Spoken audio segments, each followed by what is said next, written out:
hordoftoota urjii tatubee akkam jirtan nagaa keessanii ani nagaa dhagalata rabbii egaa hardhaa waan tokko qabadheesanii dheera inni sunis maadha jechuun keessan oolu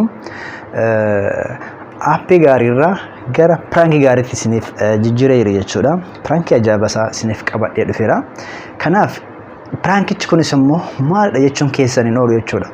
Egaa pirankii hardhaa kana an haadha manaa qaba. Obboleessi haadha manaa kootis jira. Isaafan bilbiluu barbaada jechuudha. Maal jedhee kan jechuus kan oolu jechuudha. Maal jettee bilbiltaaf laata jettanii dhaggeeffachuun keessan oolu. Egaa ani kan jedhee bilbiluu fi haadha manaa kootiin wal dhabeen jira. Kanaafuu bakka humna kootii ol taatee jirti. Ani hin barbaadu na biraattis illee himuun barbaadu. Sitti mee anaaf si bichaa ishii sadeen jenne gargar ba'uun barbaada. Ani bakka hin barbaadu si dhosaan tureen jedhaani rabbi kanan taasisin jechuudha. Maaliif baay'ee waan jaaladhuudha fi sirriitti jaaladha. Dhibba jaaladha jechuudha. Maaliif haadha manaa jechuun qaama kee jechuudha waan taateef qaama kee mootiyyuu dirqama keeti sirriitti jaalachuu qabda jechuudha. Kanaaf haati manaa simmootiyyu abbaan manaa qaama isaa waan ta'eef qaama isaatiin alatti bakkee nama biraatiif kennuun hin barbaachisu jechuudha. Inni kun maal jedha laata? Ani waan sirriitti jaaladhuuf anaaf bakka ati taa'ee lakka akkasii gaarii miti jedhee nu gorsee walitti nu dhooggamu. Haayi bakka eega jettee bakka akka barbaadan ta'a jedhee gadi dhiisa ta'a laata? Waan jedhu irraa baranna jechuudha.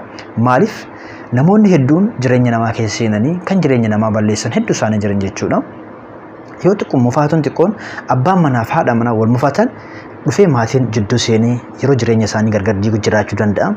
Akkasuma mootiyyuu obboleewwan firaan hiriyootaan gargar yeroo ba'an jiraachuu danda'a jechuudha. Kanaaf nuti asirraa immoo maal akka barannu waliin ilaalla jechuudha. Obboleessi kun naafis obboleessa ishiifis obboleessa gargar ba'aa jedhamu laata waliin taa'aa jedhamu wal danda'a jedha kan jedhu waliin ilaalla jechuudha. Amma direct nan bilbilaa fi garuu kacaraa bilbilli kun bilbila isheeti. Bilbila isheetiin bilbilaa fi in kaasa jechuudha. Wajjin haasofti yoo nan bilbilee fi in lolti yoo bilbilli kee cufame maa cufte jetti ofii haasofti gara biraa jedhee bakka waan tokko tokkotti fakkeessa inni maal jedha laata kan jedhu waliin ilaalla jechuudha. Turtii gaariin nu wajjin isin haa ta'u jecha. Akka ammatti nan bilbila maal akka jedhu jineenya garuu pirankii jalqabaatis waan ta'eef aarus danda'a. Akkasuma immoo maal laata jedhee yaada isaa keessa galchuu danda'a. Mee wajjin haa ilaallu.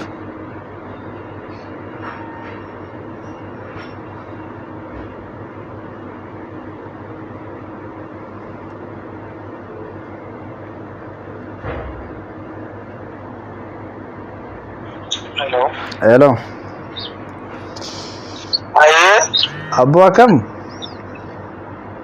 Awosi kam bibilutti jijjiiru kuma caammaa chaayina. Kam nagaa ante samora yoo sin barbaada beettee bakka si argachuu hin dandeenye bilbilallee bakka badde ante tabalaa shufte namaan dawwaltu maal hin jettu? Nama bilbilaan jettee ante akka waan guyyaa namni bilbiltutti caan jabaa ta'ee taphataa jedhe. Maal atillee hin bilbilennaan yoonna jettee baddeemi baankii bilbiltee beektaa? Anchoo.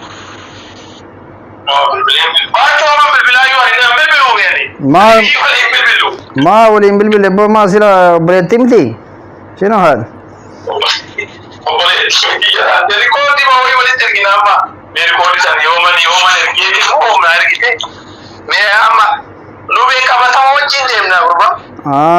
لا لا كاستانان قال أبو بناتي ما ولدت مفنّي أنت جارس ما لي أتى سنة تروح ننّي بالبلا بكّا أنا ما ندولت ندبر ينولي بدنا ما أنا أكمل ولي مفنّي مي أبو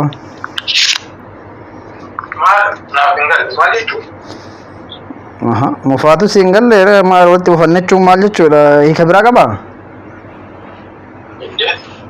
no ati nama akkasii nama akkasii miti maali ati nuyi maali jechuutu walitti hubanneetu maali ni dhaabe gaafiin guddaan kiyyaadha akkamitti walitti hubattanii maali walitti hubatte maali mufaatu sila seexan obboleesso be nama sirriitti ol jaallatu kana be itammaatti moo akkami qo'immaan nama xiqqoo olee gaammi nama namoonni waan kun dhalatiin beeku akkamitti nama bee wanaadha fuwataa nante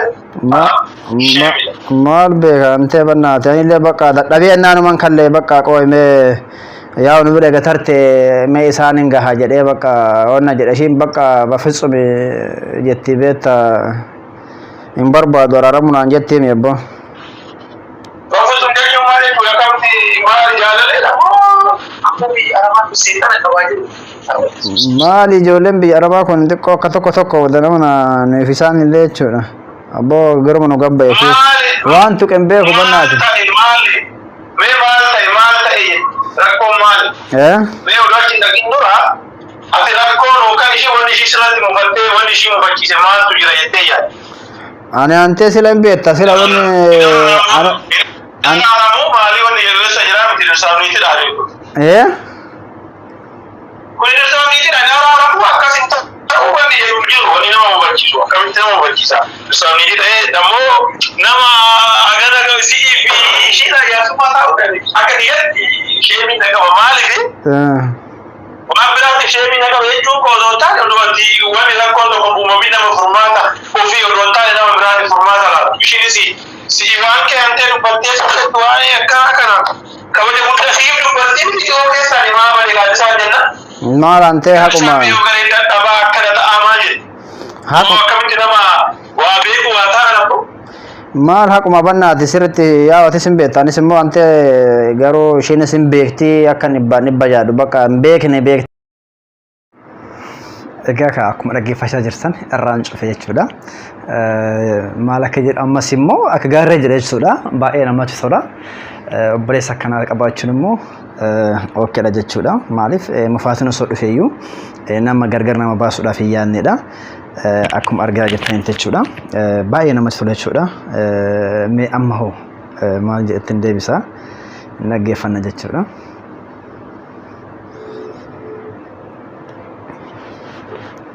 Halo.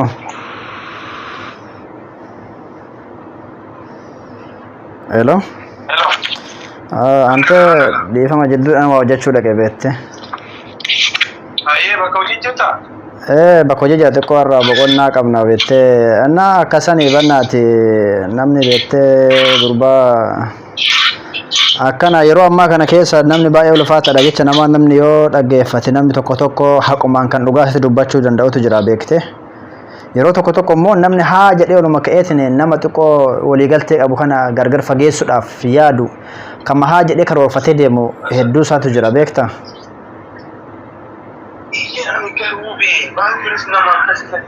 Anti ana ajaa'ibee osoo daayirektii amma bee wanni kun maal ta'ee jedha jaalallee biraan qabamoo fuudhuuf immoo shakkii ammoo maal inni wanni ati ishiirraa hubatte wayii maal anamma yoon achi ilaalee ishii bodhu beektaa ishiin bakka atuu hin beektaa jetti anamma haqumatti wanni ofitti beeku tokko hin jiru jechuudha gabaabumatti beektee maalan beekaa jetteen gaafattu rakkoon kee kana yoo ittiin ifa baatee ittiin himne akkamitti beekta maalidha wanta ati beektu amma ishiin yoon achi ishii ilaalu beektaa waan biraa osoo hin taane bakka shakkii namaa kana qabdi beektee atiin sobdaa anaaf ishiin amma beektaa yoo xiqqaate gara waggaa tokko erga koronaan kun seene gargar turreerra beektee inni jireenya rakkoon hin jiru waggaa 20 yoo jiraata namni hojii jala walii qabata haquma ati kun beekamaadha mi'ati biyya keessa yoo jiraatee namni gargar fagaateetiin hin jireenya fagaatee jiraachuu danda'a amma immoo isiin bakka yeroo tokko immoo ani tasa hojiidha yeroo galutti tasa ta'ee bilbila yeroo rafutu jira beektaa cufee jechuudha innaa bakka hin sobdaa ati waan biraa olii gad oofaa jirta yeroo ani hojii seenu ati nu haasofsiifta deebisi yoo ani immoo hojiirraa bahee jedhee ati sobdee bilbila cufattee raftaa amma namna naan jetti beekte ani immoo lakkii maal jennaan sila kanuma shakkiteetiin jecha kana jechuu dandeessa immoo akkamii jennaan lakkii wanti natti mamillee hin jiraa san lamaa wal bira qabee yoo laalu egaa dhugaadhaa ata qaraa miti jedheen si madaalaa jira naan jetti beekte.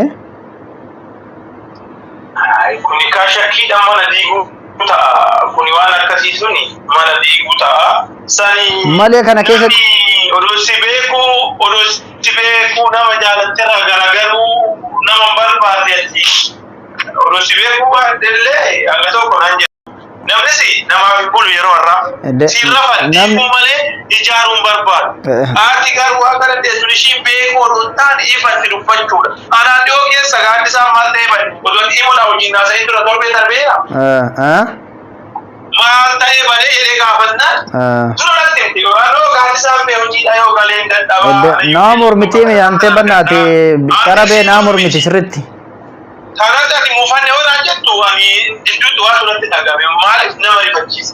Ante anuyyuu wanta eegne kana jireenya kee keessa beektaa ani eenyuu galchuun barbaadu maatiin koo anaaf waan jidduu seenu abadan hin danda'u jechuudha maaliif isheen anaaf qaama kooti malee qaama ormaatii miti jette. Nama haadha kee caala jaalattu nama biraa beeku anillee nam beeku. Eenyummaa kee garuu ishiin eenyuun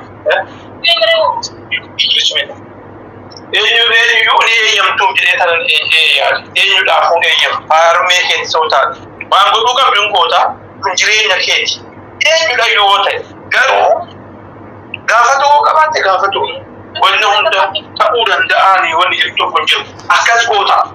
Namni beekta yeroo ammaa kana jireenya kee keessa seenee jireenya diiguuf deema malee beektee namni jireenya kee walitti ijaaruuf deemu hin jiru. Namni jidduu namaa deemuun immoo iyyuu hin danda'amu osoo ani immoo daayirektii yookaan wanta akkasii jiraatu ta'e iyyuu anaaf ishii bira yoo waan darbu hin dandeenye akkan jaadhullee hin beekti ishii caales akkan jaadhu hin beekti ammas immoo ishiin illee anaan qixxooftee akka jala dhugaa wal jaalan hin beekti beektee keessatti jechuudha garuu yeroo baay'ee intima anaaf si jidduu abbaan eenyuyyuu waan barbaachisu wanni akkanaa kun jireenya namaallee jalala namaallee isaa deema yeroo ammaa kana immoo iyyuu obboleessoo yeroo qaroome kana keessa namni poolitikaadhaan diiga malee kun jireenya namaa ijaaruun immoo iyyuu baay'ee ulfaataadha. Diiguun salphaadha. Manuma tokko yoo ijaarte ati bee har'a nan diiga wette guyyaa lamatti mana waggaa dheeraa ijaarte bee diiguu dandeessa beekte. Ijaaruun immoo ulfaata. Balleessuun salphaadha. Ati namarraa baratte sanii nama waagaa kafaltee waa meeqa wal goota namni walitti mufata namni wal jaalatu walitti mufata. Maal dhagaanu bullichaan lamaan walitti bu'an jedhani maa. Odoo jaalachuu baatte waliin buutuu ishiin illee sin gaafatu. Haquma. Ishii fooloon gootu dindiista odoo jaalachuu baatte odoo waliin barbaanne ta'e.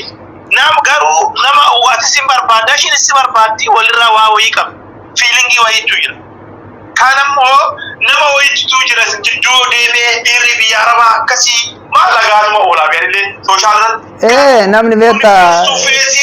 Si gaafachuu ka qabdu ishii fi ana nama fuudhe fi ishii tokkoo mijata ani fi ishii tokkoo kanis itti gaafatamummaa onnee qabu fuudhe haala garuu wanta laattee akka barbaaden ta'a garuu si wanni si daangessoo odoo ishiin waan wayii balleessite mucaa san laaltaa moo. Haquma jireenya keetii jireenya har'a walitti ijaarrate jira jireenya san immoo balleessuun barbaaddu tokko immoo yoo ati fedhiin kiyya kaleellee taanaan jalqaba tokko nama faana jalqabuudha dhumni illee nama san bichaa godhachuu barbaadda malee jechuudha namni akka namaa sanii ittillee yeroo baay'ee itti madeektee namni guyyaa tokko wal kabalaa wal boochisaa maal jecha ani kana hin fedhu harki yallee harka kee hin tuqu maaliif jalqaba si dha'u yoo barbaade of dha'ee ka'ee yoo na dhukkuba ta'e sitti hin dabaru yoo qaamni kiyya immoo nan dhukkubu ta'e immoo sin dhahaa.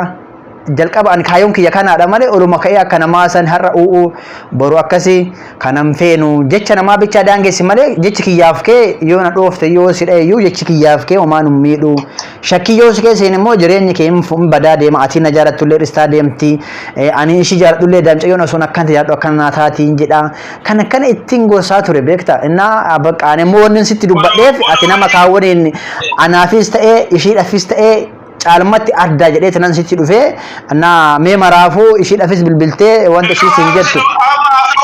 Waan ishiin amma natti mame wanti jedhamu kun ammaa booda dhaga'uun hin barbaachisu. Si irraallee baachuu waan akkanaa goote dhaga'uu hin fedhamu. Maaliif waan gabuu qabdu waan akkanaa kun akkana wanti kun ta'uu hin qabu jechuudha malee namni waan natti hime namni maalidha ishiin dhiiraa beekee tokko tokko ishiin kan laallamuu qabdu. Wanni marrinuu silaa ta'uun qabu wanni marrinuu jedhaniitiin wanna jechuudhaaf ati kanaafuu amma baqa keessa hin deemnuti jabaadhu siin jedhu qo'illee biyyi jedhaa beektee. Amma bilbila. Amma bilbila waan haasa'uu qabda balbala cufadhaa si lamaan haas. Bakka dhugaa siin jedhe amma kana irratti gaddaa. Okay. Siifan bilbila booda. Laala gaashee. Baay'ee dhiifama. Sunaki ya sana kabule mo. Grande ya sasa sila ya kabda. Sunaki ya sana ya. Allah man. Me rab molin lol jadi mana di fama jadi garu. Ayat. Aku Gisee sadii balbala faara jee gisee sadii balbala malee Kanaafuu ati keessa keessatti maaltu dhagahama sirriitti baay'ee rifattina fakkaate yoon akkasiin jedhu bannaati baay'ee dhiifama ishii. Ante rifatte jira anan takka gisee sadii balbala malee cufe waan isaa boode. Lafa mara na oollate. Ati akka onna naan jenna siree sinnan taasifte atillee akka wanni kun onnaan ta'u jenna. Ani maaliif? Sisin beeka odoo nama biraa taatee nan taasisa. Amma baay'ee nama yoo laalte jettu fakkeenyaaf yeroo amma kana keessatti namni baay'een gabaabumatti fakkeenyaaf kan yoo ati walitti mufatte walitti si kaleessuu hin barbaannetu jira yeroo tokko tokko jechuudha.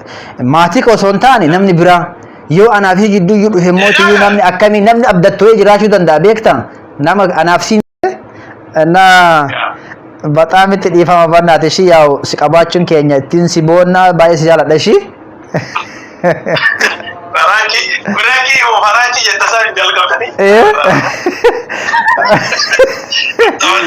Wanna ati ma. Dhugaa baay'ee wanna ta'e.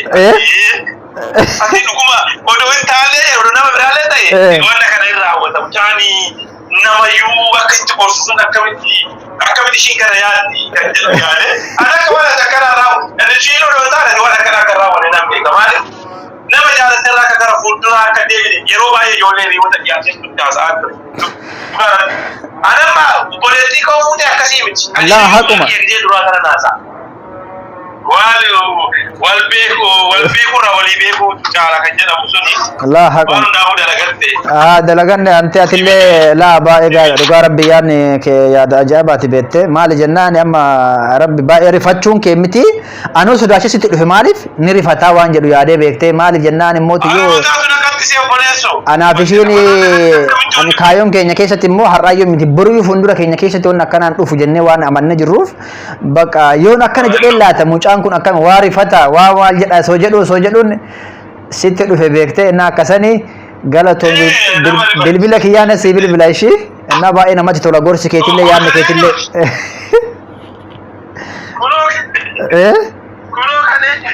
Kunillee kan ishiitti na bira jira beektee ishii immoo yaalee dadhabee innaan gara kee dhufe innaa akkasanii bakka qusiin deebisa deeqa takka booda kan lama booda. Eeshi.